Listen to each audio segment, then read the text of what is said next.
प्रभात बच्चों, आज हम पढ़ेंगे कक्षा 8 का पाठ 16 पानी की कहानी, जिसके की लेखक हैं रामचंद्र तिवारी जी।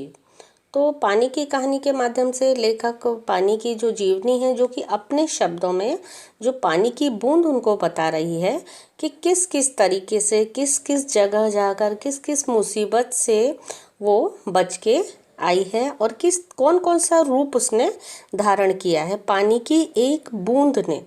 तो वो इसमें बहुत ही सुंदर तरीके से लेखक ने वर्णन किया है। तो ज़रा पाठ की शुरुआत करते हैं।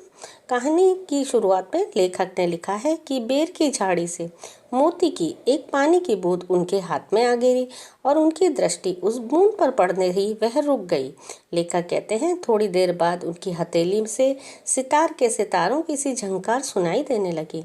ध्यान से देखने पर मालूम हुआ कि वह पानी की बूंद दो भागों में बट गई है और वे दोनों हिल हिल कर यह स्वर उत्पन्न कर रहे हैं। ऐसा लग रहा है मानो जैसे वो बोल रही हो। क्या लेखक के हाथ पे एक छोटी सी बूंद आके गिरी बेर की झाड़ी पर से। तो लेखक ने देखा तो उनकी नज़र बूंद पर पड़ी, तो उन्होंने देखा कि जो बूंद गिरी उससे एक झनकार की सी आवाज़ आ रही है और वो बूंद दो भागों में बंट गई है। जिस तरीके अगर हम पानी की बूंद को नीचे गिराते हैं तो वो बिखर बिखर सी नहीं जाती, तो ऐसा ही हुआ। लेखक ने यहाँ पर पानी की बूंदों का मानवीकरण किया है, मतलब मानव जिस प्रकार से अपनी बातों को बताता है उसी प्रकार बूंद ने लेखक को अपनी जीवनी सुनाई। उसके बाद लेखक उन बूंदों से बातें करने लगते हैं। ओस की बूंद अपने बारे में बताती है कि वह लेखक की हथेली पर बेर के पेड़ से आई थी। वो तो बेर के पेड़ से ही आई थी ना लेखक की हथेली पर से, वो तो लेखक को पता ही था। और वह लेखक को यह बताती है कि बेर के पेड़ की जड़ों से रोएं उस जैसी असंख्य छोटी छोटी बूंदों को धरती से खींच लेते हैं और फिर उसका उपयोग कर उसे बाहर फेंक देते हैं। वो दुखी होकर बता रही है, जो बूंद है वो क्या कह रही है कि जो बेर के पेड़ के नीचे जड़ होती है उसमें रेशे जैसे होते हैं, रोए होते हैं छोटे छोटे, तो वो उसको खींचते हैं। पानी की बूंद का जो पानी होता है उसको नीचे खींचते हैं और जब ज़रूरत पूरी हो जाती है तो उसे बूंद के रूप में और किसी भी रूप में उसको बाहर फेंक देते हैं। पानी की बूंद बेर के पेड़ से अत्यधिक नाराज थी। उसे बड़ा गुस्सा आ रहा था। किसको? बूंद को, बेर के पेड़ पर। वह कहती है कि इस पेड़ को इतना बड़ा करने के लिए मेरी जैसी असंख्य बूंदों ने अपनी कुर्बानी दे दी। ये अगर हम पेड़ में पानी नहीं डालेंगे तो पेड़ कैसे बड़ा होगा? ये पेड़ को बड़ा करने के लिए हम लोग पानी डालते हैं, खाद डालते हैं, हवा की भी ज़रूरत होती है पानी को, इसको पेड़ को, तभी तो बड़ा होता है ना। लेखक उसकी बात बड़े ध्यान से सुन रहे थे। उसके बाद बूंद पेड़ की जड़ों द्वारा पानी को खींचा जाना और उसका उपयोग अपना खाना बनाने के लिए करना और अंत में पेड़ के पानी के छोटे छोटे छिद्रों से बाहर निकल के आने की कहानी लेखक को बताती है कि किस तरीके से वो जड़ों से बाहर निकलने की कोशिश कर रही है और बाहर कैसे आना चाहती है। और साथ में यह भी बताती है कि सूरज के ढल जाने के कारण अब वह बाप बनकर नहीं उड़ सकती, इसलिए वह सूरज के आने का इंतज़ार कर रही है। ये भी वो दुखी हो रही है इस बात को सोच के कि मतलब अगर सूरज आएंगे, सूरज की गर्मी उन्हें मिलेगी, तभी वो भाप बनकर उड़ सकती हैं। लेकिन इस वक्त तो सूरज नहीं निकल रहे, तो अभी मैं सूरज के निकलने का इंतज़ार कर रही हूँ। लेखक उसे आश्वासन देते हैं, मतलब आश्वासन मीन्स होता है तसल्ली देते हैं कि अब वह सुरक्षित है। इसके बाद छोटी सी बूंद लेखक को अपनी उत्पत्ति की कहानी बनाती है। उत्पत्ति मतलब किसी भी चीज़ का निर्माण होना, पैदा होना। वो बताती है कि किस तरीके से मेरा उद्भव हुआ था। बूंद कहती है कि जब हमारे पूरे ब्रह्मांड में उथल पथल हो रही थी, अनेक नए ग्रह और उपग्रह बन रहे थे। ग्रह उपग्रह प्लैनेट्स जो होते हैं, आप लोग एसएस में पढ़ते हैं, उनको बोलते हैं। यानी ब्रह्मांड की रचना हो रही थी। ब्रह्मांड सृष्टि को बोलते हैं, दुनिया को बोलते हैं। तब मेरे दो पूर्वज हाइड्रोजन और ऑक्सीजन, ओशन, हाइड्रोजन किसको? हाइड्रोजन को, और ओशन किसको बोलते हैं? ऑक्सीजन को बोलते हैं। सूर्यमंडल में आग के रूप में मौजूद थे और सूर्यमंडल लगातार अपने निश्चित मार्ग पर चक्कर काटता रहता था। लेकिन एक दिन अचानक ब्रह्मांड में बहुत दूर सूर्य से लाखों गुना बड़ा एक प्रकाश पिंड दिखाई दिया। यह पिंड बड़ी तेजी से सूर्य की ओर बढ़ रहा था। उसकी आकर्षण शक्ति से हमारा सूर्य को भी डर लग रहा था, सूर्य कांप रहा था। किसकी वजह से? एक प्रकाश पिंड, रोशनी का जो गोला होता है उसके लिए ऐसा लग रहा था कि वह सूर्य से टकरा जाएगा, डर लग रहा था उसको। मगर वह सूर्य से सहस्त्रों मील दूर, मतलब बहुत दूर, जिस तरीके की सूर्य की दूरी हमारी पृथ्वी से है ना, ऐसी ही दूरी दूसरी दिशा की ओर निकल गया। परंतु उसकी भीषण आकर्षण शक्ति के कारण सूर्य का एक भाग टूटकर, सूर्य का जो एक भाग था, एक पार्ट था, वो टूटकर कई टुकड़ों में बंट गया। उन्हीं में से एक टुकड़ा हमारी पृथ्वी है और यह प्रारंभ में एक बड़ा आग का गोला थी। सुना है ना हमने कि हमारी जो पृथ्वी है थी वो एक बहुत ही गर्म आग का गोला थी, लेकिन धीरे धीरे धीरे धीरे उसे ठंडे होने में बहुत वर्ष लग गए, तब आज हम उस पृथ्वी पर रह पा रहे हैं। लेखक ने बूंद से प्रश्न किया, अगर पृथ्वी आग का गोला थी तो तुम पानी की कैसे बनी? बूंद ने जवाब दिया, अरबों वर्षों से धीरे धीरे पूरी पृथ्वी ठंडी होती चली गई। मैंने आपको बताया ना, पृथ्वी गर्म थी, बहुत गर्म थी, लेकिन साल बीते, 2 साल, 3 साल, अरबों वर्ष बीत गए और धीरे धीरे पृथ्वी ठंडी होती गई। और मेरे पूर्वजों ने आपस में रासायनिक क्रिया करके मुझे पैदा किया। पैदा होते समय मैं भाप के रूप में पृथ्वी के चारों ओर घूमती थी और फिर धीरे धीरे ठोस बर्फ में बदल गई। भाप के रूप में क्या है, हम भाप क्या होता है, जो हमारी स्टीम जो होती है उसको हम भाप बोलते हैं। और ठोस रूप में सॉलिड जिसको तुम बोलते हो, ठोस बर्फ देखी है ना, बाद में तो वो बन जाती है, तरल पदार्थ हो जाती है, लिक्विड में हो जाती है, लेकिन पहले तो कठोर होती है ना, ठोस होती है।